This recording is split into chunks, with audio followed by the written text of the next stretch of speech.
Alors, dans l'actualité de ce lundi 3 février, il y a beaucoup de sujets. Probablement que vous êtes fatigué d'entendre les tarifs là, qui vont être imposés par le président américain. Faites-vous-en pas, vous n'avez pas fini d'en entendre parler, bon, on va vous en parler aussi. Mais c'est une réalité qui est là, qui va affecter notre portefeuille, qui va affecter le pays tout entier. Mais d'abord, avant de vous parler des tarifs douaniers et de cette décision du président américain, on va vous parler de la municipalité de Saint-Omer qui fait le point sur sa gestion financière. C'est un communiqué de presse qu'on a reçu la semaine dernière suite à un article publié le 21 janvier 2025 dans le journal Le Placoteux par José Soucy. Et je cite, là, l'opposition formée de quelques citoyens du conseiller numéro 2, Gaston Daigle, souhaite toujours le départ hâtif de la mairesse et des autres conseillers, prétextant un manque de transparence générale. On craindrait même pour la faillite prochaine de la municipalité. Je ferme les guillemets de cette citation là, du journal de José Soucy. Je ne sais pas si vous vous souvenez, j'ai réalisé avec Mme Chouinard, la mairesse de Saint-Omer, il y a quelques mois de ça, j'ai réalisé une entrevue avec, juste avant les fêtes, je pense, pour justement voir exactement ce qu'il en était.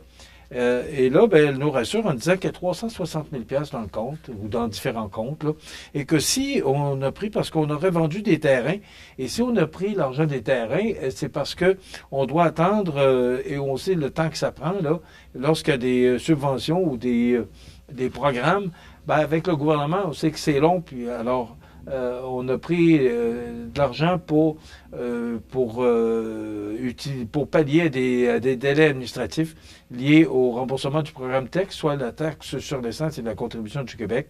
Donc, on ne voulait pas utiliser une marge de crédit. Donc, pour le bon fonctionnement de la municipalité, on aurait pris, je vais le dire au conditionnel, parce que c'est pas moi qui parle, c'est vraiment suite au communiqué qu'on a reçu. Alors, on aurait pris cet argent-là au lieu d'utiliser une marge de crédit. Alors, Mme Chouinard, là, qui dit qu'elle reste ouverte à travailler avec toutes les parties prenantes pour assurer le bien-être de la municipalité. Les tensions actuelles ne doivent pas nuire aux progrès réalisés pour Saint-Omer, selon Mme Chouinard.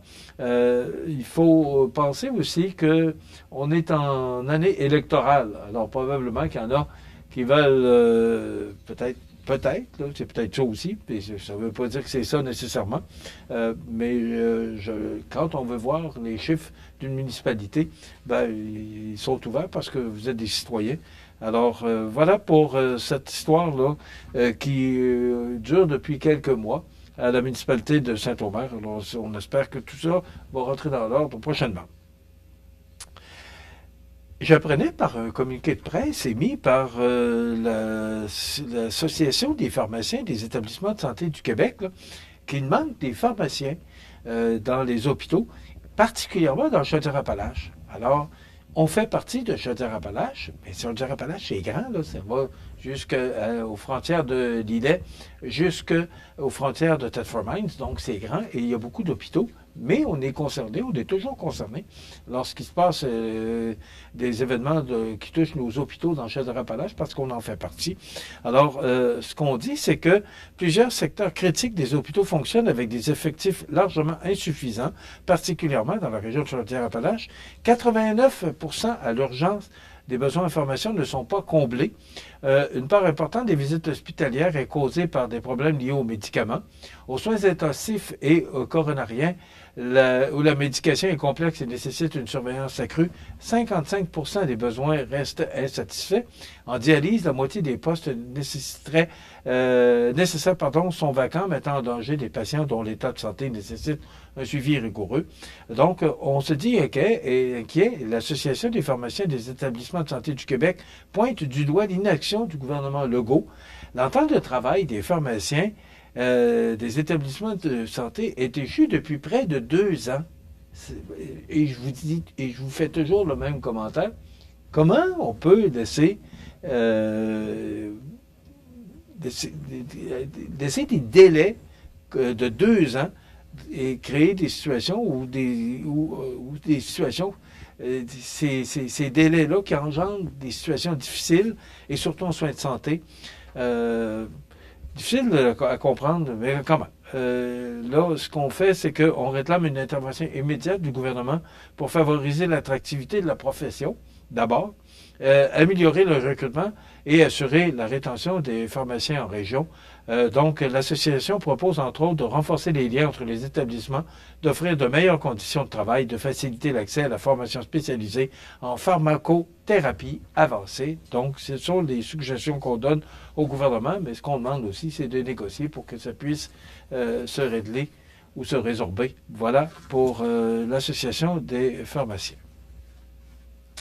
Bon, j'ai pas besoin de vous dire là qu'au niveau de l'information, au niveau national et international, ben, on parle de cette signature du décret que M. Trump a signé samedi, officialisant là qu'il veut imposer des tarifs de 25% au Canada et au Mexique et 10% à la Chine. Ça je ne cache pas que ça m'a surpris un peu parce qu'il n'y avait jamais été question de la Chine. Et là, j'apprenais ce matin sur, il me semble que c'est sur RDI ou LCN, peu importe, là, que l'Union européenne aussi, qu'il a dans ses cartons, d'imposer des tarifs douaniers à l'Union européenne. Allons-y gaiement, il n'y en a pas de problème. Alors, M. Trump, là, qui a fait parler beaucoup de lui en fin de semaine, et ce qu'on dit sous la plume de Guillaume Saint-Pierre du Journal de Québec ce matin, c'est que le Canada n'a pas l'intention de se laisser faire dans la guerre commerciale déclenchée par Donald Trump et dont personne ne semble vouloir, ni d'un bord, ni de l'autre. Parce qu'il y a des Américains. Vous savez que M. Trump a été élu avec, me semble, là, que c'est 51,4% qu'il a été élu président.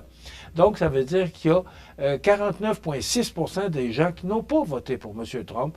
Alors, ça divise le pays parce que c'est pas tous les Américains qui sont en faveur de ça. Et ça va toucher les poches des Américains aussi. C'est sûr que ça va toucher les poches des Canadiens, mais ça va toucher les poches des Américains aussi. Alors, ce qu'on dit, c'est que personne ne semble vouloir, sauf lui, ni ici, ni aux États-Unis, où on qualifie le geste du président d'inexplicable, voire de stupide.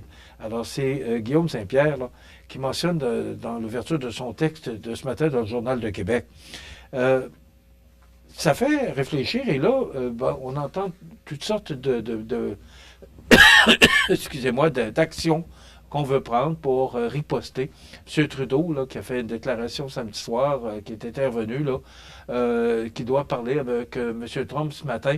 Également, la présidente du Mexique, là, qui doit s'entretenir avec le président Trump. Et déjà, demain, on dit qu'on pourrait enlever tous les produits américains de la SAQ, et même c'est dans le vouloir du premier ministre de l'Ontario également, M. Ford. Alors, en guise de riposte, la SAQ va retirer les produits américains de ses tablettes, mais je le dis au conditionnel, pourrait retirer parce que on ne sait pas. Est-ce qu'il y a encore de l'espoir? Est-ce que ça peut changer les choses? On ne le sait pas. Avec M. Trump, je pense que vous avez compris qu'on ne sait pas trop ce qu'on s'en va. Donc, c'est une histoire à suivre, mais il y a beaucoup de produits américains qui pourraient disparaître là, de nos commerces en guise de riposte. Alors, c'est une histoire à suivre. Il y a également des industries et des industriels là, qui sont nerveux de voir ce qui se passe avec cette situation là, du nouveau président américain.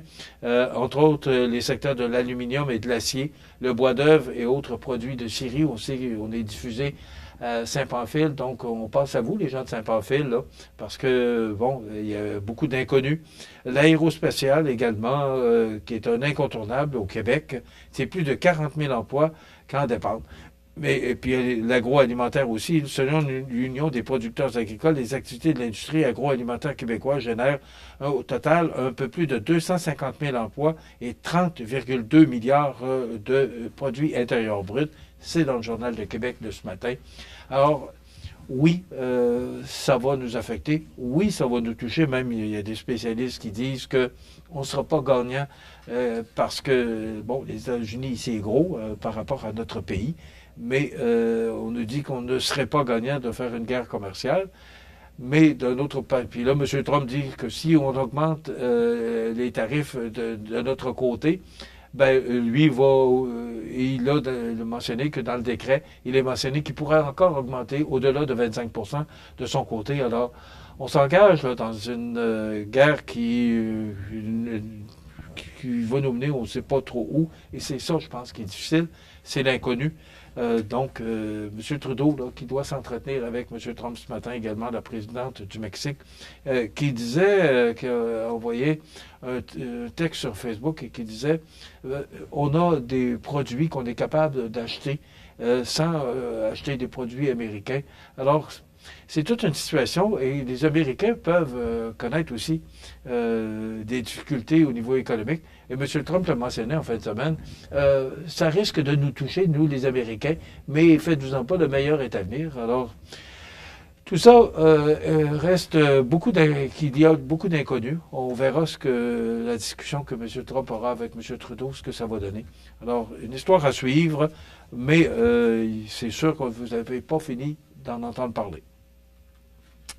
Monsieur Julien, qui est le ministre responsable des infrastructures et de la capitale nationale, Jonathan de son prénom, qui s'est adressé aux médias en fin de semaine pour demander le 1,44 milliard de dollars qui est disponible pour le tramway du côté fédéral, parce que vous savez que M. Poilievre ne semble pas très chaud à l'idée de financer un tramway à Québec. Il est plutôt du côté d'un troisième lien.